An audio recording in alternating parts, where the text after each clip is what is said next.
Hello and welcome back. My name is Jack B, and as always, thank you for viewing my video. This episode is part 2 on AI on the topic of, number 1, are there benefits of AI? Number 2, who will benefit from AI?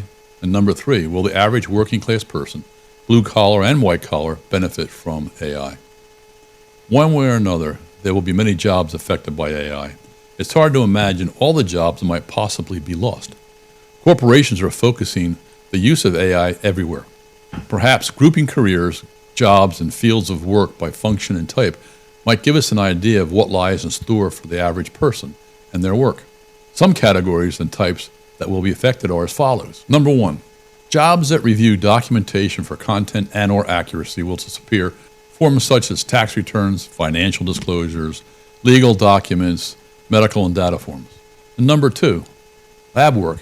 Repetitive tasks in medicine, biology, and engineering will be affected. Number 3, there will be many assorted and sundry military uses. AI is a new arms race. This is where AI will be most useful. Number 4, AI will be used in security for predictive analysis, facial recognition, bodily actions, and intent for crime, and cybersecurity. By the way, good and bad surveillance and tracking and privacy issues will be a concern.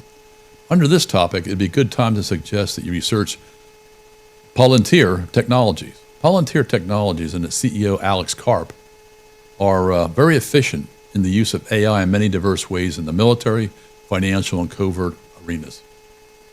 Number 5, in the medical field for structural analysis of viruses, bacteria, cells, and genomes, assembling biological pieces for some new organic structure for people. Number 6, in the arts and science fields, physics, chemistry, biology, and their subcategories. Movies, stories, literature, paintings, and poetry. Number 7, in transportation, driverless vehicles. Number 8, a new customer service, a new way to outsource. Number 9, telemarketing, calling people continuously, automatically.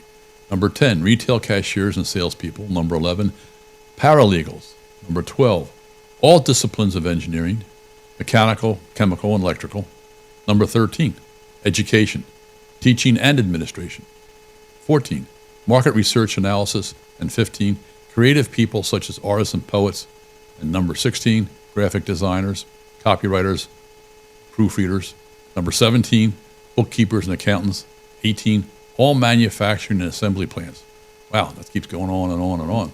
That is quite a list of fields, careers, and occupations where most of the workers will be adversely affected. Now let's look at who or what entity will benefit financially from AI, such as companies, corporations, boards, shareholders, and people that own, create, distribute, sell, install, maintain, and troubleshoot AI.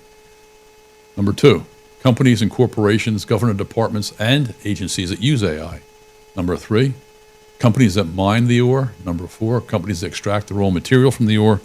And number 5, transportation companies, although not necessarily the drivers of those companies. There are other sectors and disciplines that will benefit from AI. AI may make their jobs easier, but require less people to perform the activities and less people to manage them, which may not be as much as a benefit for the users and the managers as it is for the corporate owner, making the processes more efficient and profitable for them. Now let's look where AI will be used to make people's work-related life more efficient. That'll occur in areas of biotech researchers, medical researchers, pharmaceutical corporations, and most importantly, the benefit to the general public. Possible new cures, new and better medical procedures, better pharmaceuticals and inoculations, increase in production and distribution of food to more people. And to some people, will be a toy. With all the potential technological and medical advancements to come from AI, I'm not clear on how all the middle and working class people that will be out of work will be able to afford these new developments. Jobs, compensation, need, and educational levels usually run hand in hand. The following are some career fields that will be affected.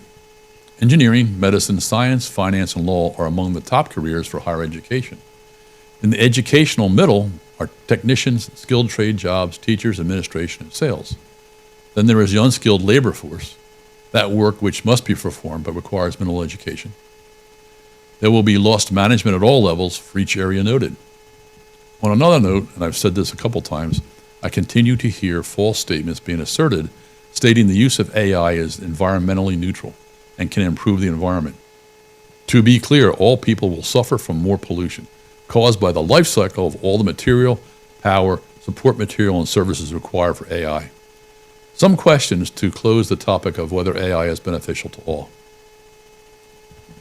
Who will benefit financially? As always, those with money will make more money.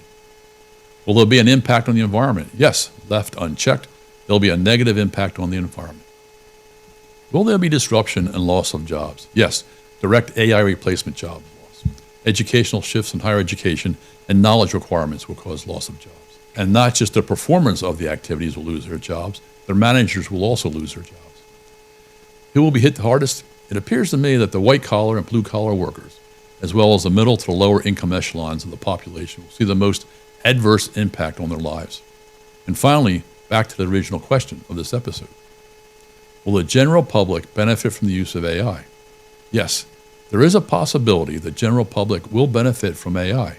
The potential is in the form of improved healthcare and medical diagnosis, improved medicine and cures, and just maybe a better standard of living, if they can afford it.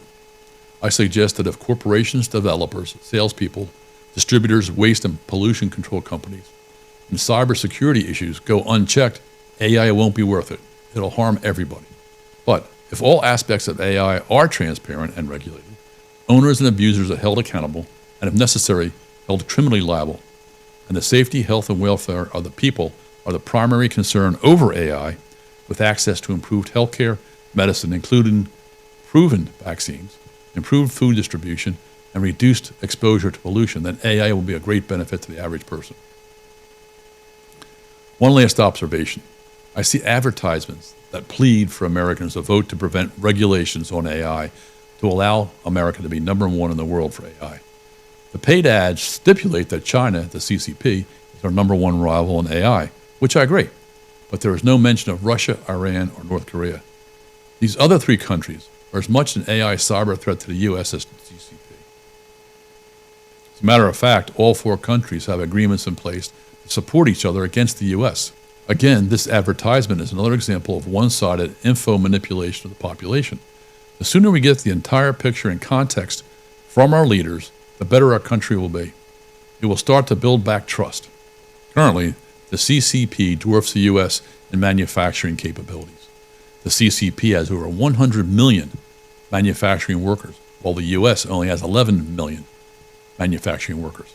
This is not surprising since China has a population in excess of 1.4 billion people, while the U.S. has a population of a bit over 340 million people. Well, these are my thoughts for today. And again, whether you agree or not, please verify the information presented. Thank you. And until next time, take care and be safe. Ooh.